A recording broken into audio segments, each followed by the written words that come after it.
Welcome to the Fertility Factor, and today we're going to run through the 7 fertility keys that are absolutely critical to getting pregnant naturally. Hi, my name is Dr. Alex Perry, Chinese medicine doctor, founder and director of the Perry Centre, and you've landed right here squarely in solving the fertility puzzle, and that's what we're going to try and do today. And we're going to run through these 7 critical steps that you need to take in order to improve your chances, to maximize your opportunity in terms of getting pregnant naturally. But I want to start by telling you a little bit about who I am. Where did I come from? How did I get to this point? So that you can perhaps listen and follow along a little more clearly. Well, I spent 5 years at university at RMIT studying Chinese medicine. I graduated top of my class. I tutored anatomy in that time. I was part of the first trial of acupuncture in an emergency department of a public hospital here in Australia at the Northern Hospital in Melbourne. I also did my internship in a big city called Nanjing in China, where I worked in a major public hospital under the guidance of several physicians, completing my training, an integrated hospital where there was both Western medicine and Chinese medicine under the same roof, even on the same floor, even used in the same patients. So that integrated model of healthcare was really formative in my understanding of how to use Chinese medicine in our modern Western context. When I graduated, I moved to Canberra with my family. Been here ever since 2006, where I first opened the clinic, and here we are today at the Perry Centre, all these years later, having served thousands of women here in Canberra and the region, helping them to start and grow their families. And in some cases we've seen women have 2 and 3 and sometimes 4 children in the course of that time since 2006. And what a blessing it's been to be able to be a part of those families' lives. And I'd love to be able to help you as well. I should say also that now that you're here on this page, this one page, you've got the opportunity to take some notes. Okay, so as you're watching this video, you can take notes in the sections below and it will actually save it for you. And you can use this as a template for moving forward. So make sure you follow not just the video, but you take notes on the screen as well. And then you can click save and it will actually save it so you can come back to this information. Okay, let's go. So in that time I've really focused on fertility and women's health naturally, but this short video is all about falling pregnant naturally. Now over this time we've had a very high success rate. I'm really proud of that, and I'd love to draw you into our family here at the Perry Centre in terms of starting and growing your family. So we're going to wrap all this up today as we talk about these 7 critical fertility factors that are going to help you to fall pregnant naturally. Now let me talk about the strategy, the overarching strategy before we go any further. There are 7 factors. Well, let's think about what they are. Well, the first one is, are you ovulating? Now it seems like a really obvious question, but in my experience, the vast majority of women, I'd say 99% of women who come to see me, don't know if they're ovulating. So let's talk a little bit about the strategy for today. We're going to talk about these 7 key fertility steps to falling pregnant or getting pregnant naturally. So let's talk about them from an overview perspective, and then we'll go and we'll dive in a little deeper. So the first question is, well, the first one is, are you ovulating? And if so, do you really know, and how do you know? The second one, is your cycle consistent? In other words, do you have a cycle that is 28 days, or perhaps it's 40 days or something else, but is it consistent? Is it consistent around that number? The third question is, how long is your cycle, and why is it important to know how long your cycle is? Step 4 is, you have a way of being able to predict that ovulation is coming, because if you don't know that ovulation is imminent, then it's very hard to get your timing right. Step 5 is you have to have a way of confirming that ovulation actually occurred. Just seeing it coming is really not good enough. You've got to know that it also happened. And number 6, the trick is to overlay the 2 principles, what I describe as the imminent factor. In other words, we can see that ovulation is coming. I mean, to overlay that with another set of information that says that ovulation happened. And when we do that, we get what we describe as a fertility window. And that leads us to step 7, which is all about your timing. So once we know that ovulation is coming, once we can determine that ovulation happened, then we can work out what your fertile window is and determine your timing from that. So step 1, are you ovulating? Step 2, is your cycle consistent? Step 3, how long is your cycle? Step 4, how do you know that ovulation is getting close? Step 5, how do we confirm that ovulation actually happened? Step 6, we overlay those two components. And step 7 is we determine not just your fertility window, but when do you try? When do you have sex to make sure that the sperm and the egg get together? So let's walk through in a little bit more detail the tactical side of the tactical approach of these 7 key fertility factors. Well, the first one, as I said, is, are you ovulating? And do you really know? Now, there's a couple of key things to this. Many women are using a number of ways to determine how they're ovulating. Perhaps you've used an app. You know, an app on the phone is incredibly useful. It's very valuable for recording information. But I'm going to argue that it's absolutely useless when it comes to determining if and when you are ovulating, because quite frankly, the app doesn't know. So if you're relying on an app to determine your ovulation, then I'm going to suggest that you stop. You stop doing it, because it just doesn't know. Okay, it's got no clue. It's working out this sort of information based on population data. Now, if you are not falling pregnant, then perhaps the population data, you're going to fall slightly outside of those parameters. So an app is useful certainly for recording information. I would never ever use it for determining or predicting ovulation. Or perhaps you're using an over-the-counter ovulation predictor kit. You know, some of the ones you can buy these days have a digital smiley face when they say you're ovulating, but these strips are really expensive. They can be $40, $50, $60 a month. And I'd argue again that on their own they're not entirely useful. And some of them are just gimmicky, the digital ones in particular. I just don't see the point. A simple paper test is enough, and we're going to talk about that as part of our program.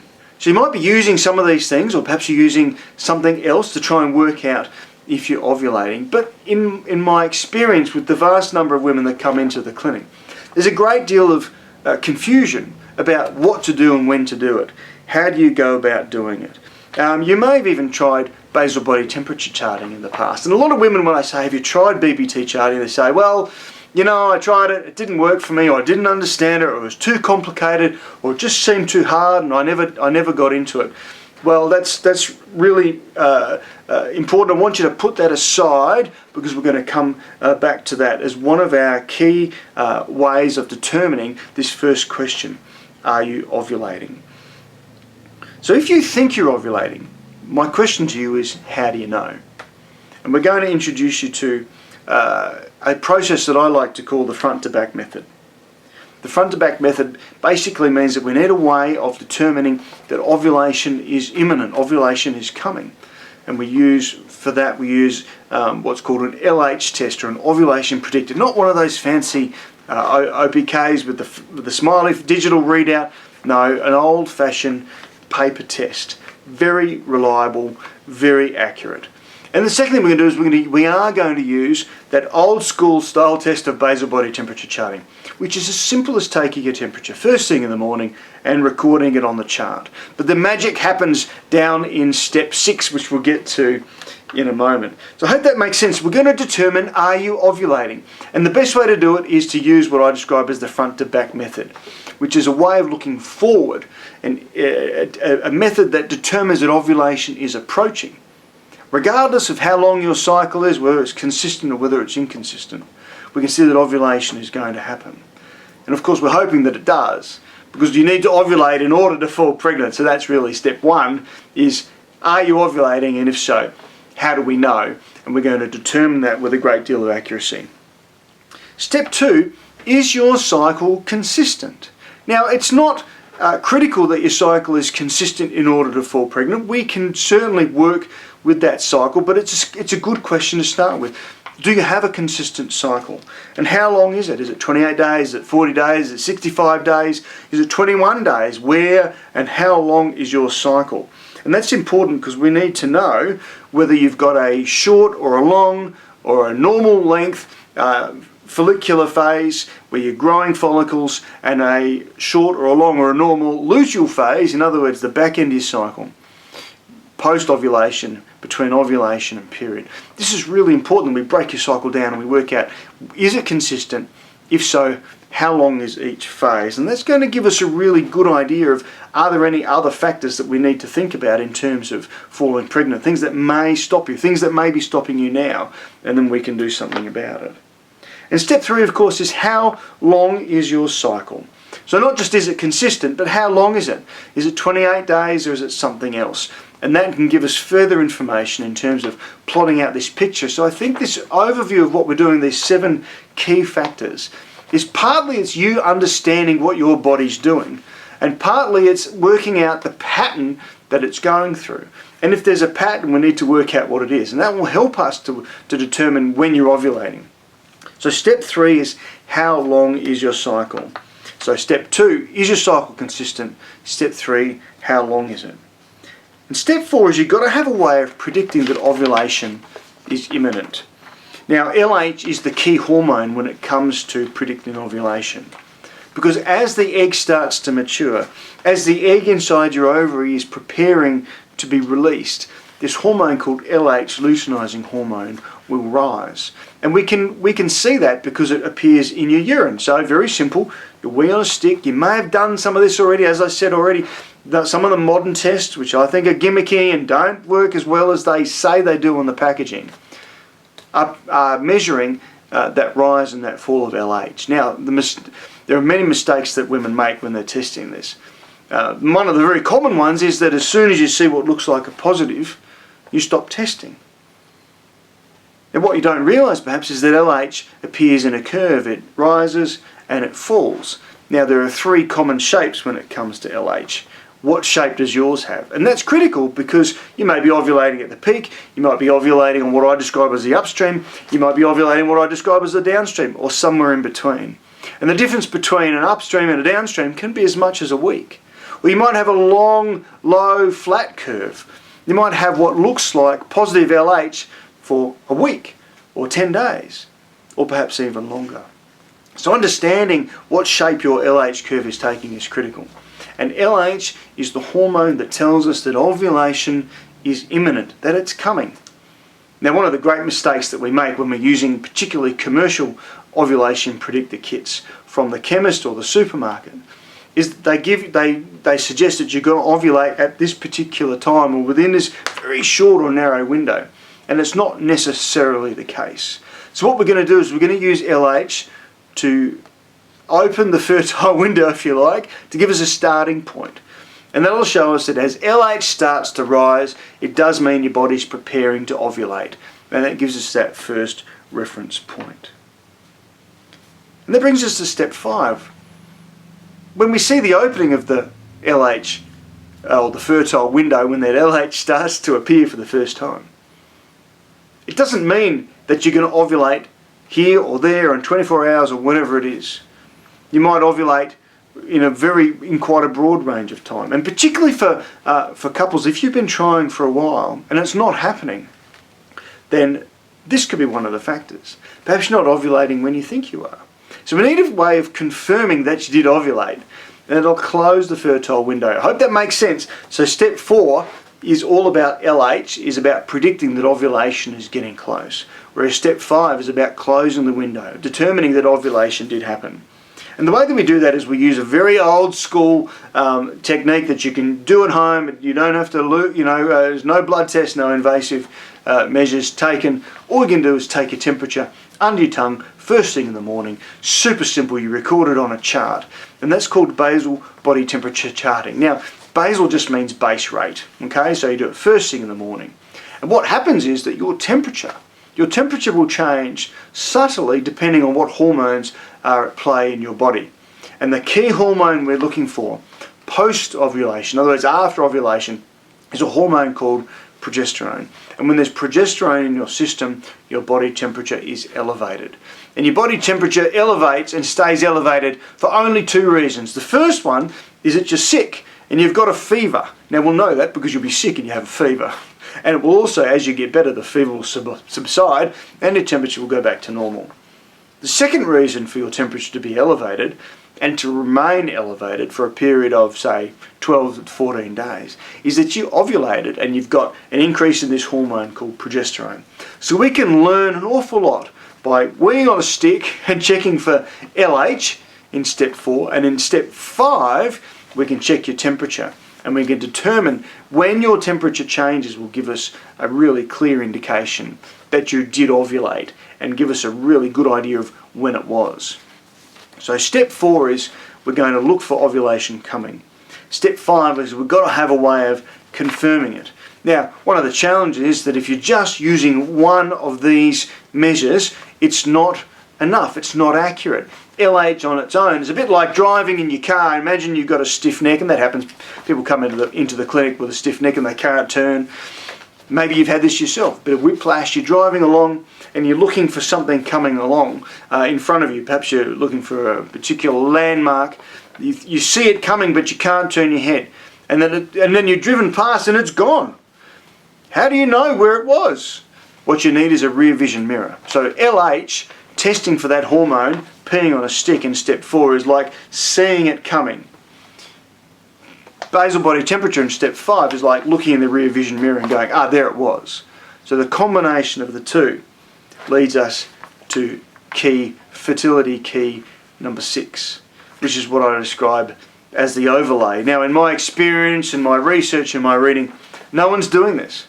And it seems crazy to me, because if you're only using one set of data, and perhaps that data is even a blood test, maybe you've already been to a GP or perhaps even a fertility specialist and they've taken some blood tests, perhaps on day 21, for example. But a day 21 blood test just gives you an indication of what your hormone levels are like at the moment that the blood is drawn. Not 5 minutes before, let alone 3 days before, and certainly nothing about the future. So is it useful? Is it valuable? Yes, it is, but it's a small, slight pinprick of information when what we really need is as much detail as possible.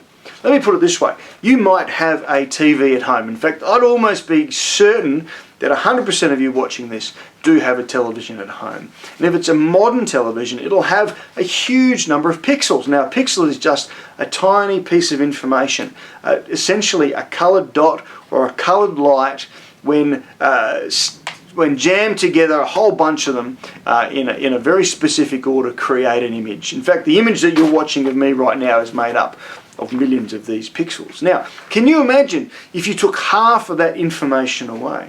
Now, you're still going to have an image on your screen, but it's going to be blurry at best. It's going to be hard to pull out any detail. So step 4 and step 5 is about collecting as much information as possible to see ovulation coming, and then to see that it happened. And then in step 6, we use those two pieces of data. When we overlay them, then we start to have a really clear picture of what your fertile window is going to be. So step 6, and this is the real magic, the trick of it, is what I describe as the overlay. Now, I stumbled upon this trick because no one else was doing it. And we were looking at ovulation predictors and not getting a clear picture of ovulation when it was actually happening. And I was looking at temperature charts and thinking, gosh, these are really interesting and quite complicated. And it's telling us that the woman did ovulate. But it's not telling anything to do with the start of the fertile window. So it made sense to me to have the beginning of the window and the closing of the window and overlay the two. So here, when we get this overlay, the trick is in the overlay, we get what I describe as the front to back method. In other words, looking towards the front to see it coming, and we've got a way of looking back to confirm indeed that ovulation happened. Because it's only then, once we get to that point where we have this information, where we have information about LH, we have information about body temperature change, when we overlay the two, that gets us to step 7, which is where the real magic happens. Because in step 7, we can use that data to determine when your fertile window opens, when your fertile window closes. And from that, we can determine your timing. Your timing, the opportunity that you are going to have to fall pregnant every month. And to me, this is the greatest tick box of all of our fertility work, because if your timing is wrong, you're not going to fall pregnant. And for a number of our patients, certainly, quite a lot of them actually, their timing is wrong. And it's partly because they just don't know accurately when they're ovulating. So understanding your timing, understanding your fertile window will tell you when to start trying. It'll tell you how often to try, and really importantly, it'll tell you when you can stop trying. Because once that ovulation event has occurred, once that egg is fertilized or it's not, then you can have sex until, well, as many times as you like after that.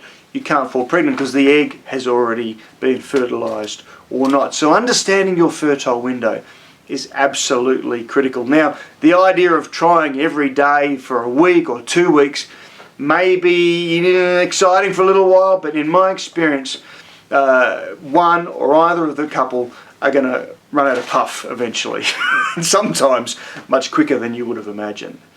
So knowing your fertile window means that you can target your timing. You know, there's a couple of ways in my experience that couples try to fall pregnant. The first one I describe as the machine gun method. In other words, close your eyes, hope for the best, hope that you hit the ovulation, so to speak. And when it's working, when you're falling pregnant, then that method seems pretty good. But perhaps if you're watching this now, it's not working for you. So what you need is what I described, using that same analogy. Not the machine gun method, you need the sniper method. And the only way to be able to do it in that fashion, in a sniper way, in other words, there's ovulation, bang, bang, done. The only way to do that is to use this overlay system, is to use the front to back method. A way of understanding that ovulation is coming, a way to confirm that ovulation occurred. From that we work out your fertile window. We can determine pretty accurately where you're ovulating. And if you've got a consistent cycle, reasonably consistent cycle even, then we can set you up for the months ahead to make sure that you are ticking the biggest box of all when it comes to trying to fall pregnant. And that's the box of timing. So that all sounds great, but how does it work for you? Well, let me tell you a quick story. I want to tell you a story about a couple that came to see me recently. I'm going to give them names, but this is not their actual names. I'm going to just call them Kate and John. And when we begin a consultation, we ask 3 questions. Now, I actually don't like the word consultation. I tend to use the word conversation much more commonly. We're going to have what I describe as an initial conversation. In other words, you and I are going to sit down. In fact, you and your partner and I, the 3 of us, will sit down. And we're going to talk about 3 key components. The first component is, where did you come from? Now that doesn't mean did you come from Tuggeranong or somewhere else down in the valley, or perhaps from the north or the east or the west. No, where did you come from is much more about your history. How did you get to this point? Have you been trying? What's your cycle like? Any medical or personal or perhaps even geographical history that might be relevant to you falling pregnant or not. And the second part is, where are you now? And where are you now is critical. Where are you now is the component where we have a diagnosis. In other words, you go, right, we take the information we've gathered from the first component, where did you come from, your history. And from that, we work out where you are now. And that's really critical in terms of moving forward. And then the third part, and perhaps the most important part to you, is where are you headed?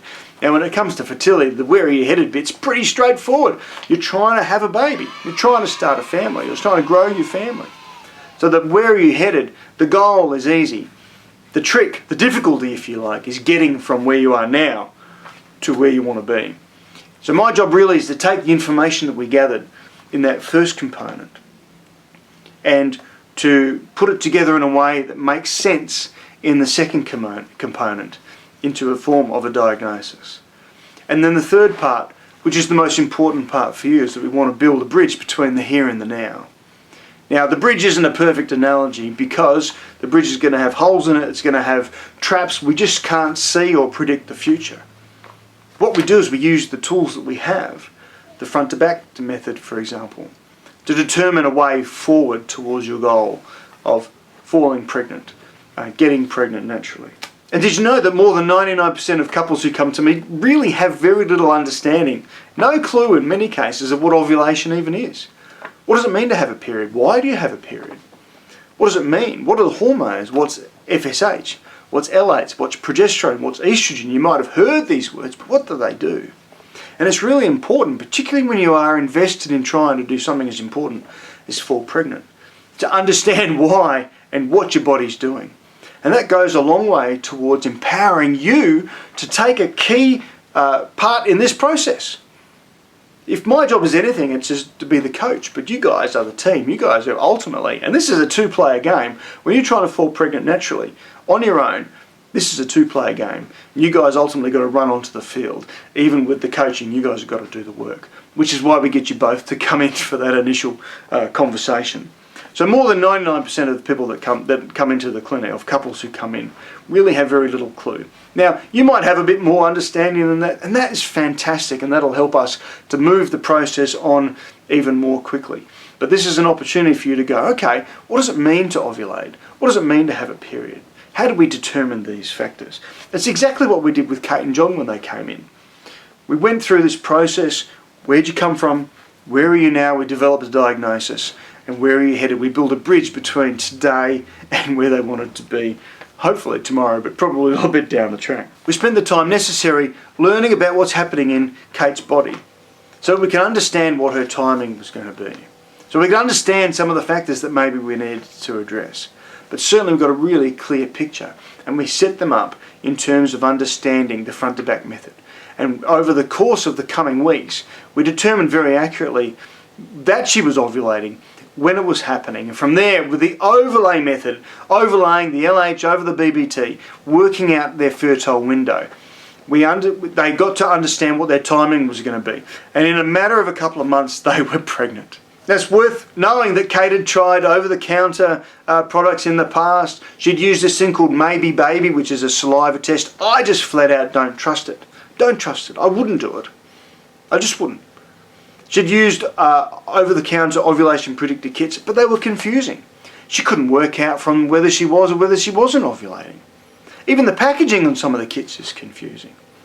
So here was Kate and John, and they've been trying for nearly a year before they came into the clinic. In fact, they'd already been to their GP, and the GP had basically laughed at them and said, go away, don't come back until you've been trying for 12 months. And the suggestion, the advice from the GP was simply have more sex. Well, how unhelpful is that? So with Kate and John, we used the front to back method.